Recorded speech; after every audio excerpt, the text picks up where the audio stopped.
ಒಬ್ಳು ಲೇಡಿ ಯಾರು ಭಿಕ್ಷೆ ಆಗ್ತಿರೋ ಕಾರಣ ತುಂಬಾ ಬೇಜಾರಿಂದ ಕೂತಿರ್ತಾಳೆ. ಅವಳ ಪಕ್ಕದಲ್ಲೇ ಟ್ರೈನ್ಗೋಸ್ಕರ ಕಾಯ್ತಿದ್ದ ಒಬ್ಬ ಶ್ರೀಮಂತ ವ್ಯಕ್ತಿ ಇವಳು ನೋಡಿದ್ರು ಹೆಲ್ಪ್ ಮಾಡದೆ ಮುಖ ತಿರ್ಸ್ಕೊಂಡ್ಬಿಡ್ತಾನೆ.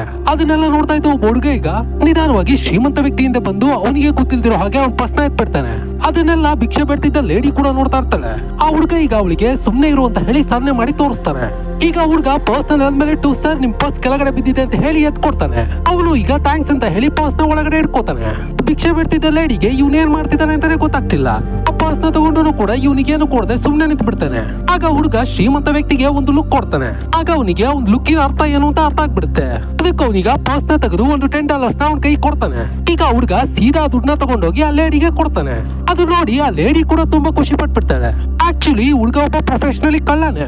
ಇವನ್ ಈ ತರ ಯಾಕೆ ಮಾಡ್ದ ಅಂತ ಹೇಳಿದ್ರೆ ಆ ಶ್ರೀಮಂತ ವ್ಯಕ್ತಿ ಭಿಕ್ಷೆ ಬಿಡ್ತಿದ್ದ ಲೇಡಿನ ನೋಡಿ ಮುಖ ಒಂಥರ ತಿರ್ಸ್ಕೊಂಡ್ಬಿಟ್ಟಿರ್ತಾನಲ್ವಾ, ಅದಕ್ಕೆ ಅವನಿಗೆ ಪಾಠ ಕಲಿಸ್ಬೇಕಂತ ಹೇಳಿ ಅವನ್ ಪರ್ಸಿಂದಲೇ ದುಡ್ಡನ್ನ ತೆಗ್ಸಿ ಆ ಲೇಡಿಗೆ ಕೊಡ್ತಾನೆ.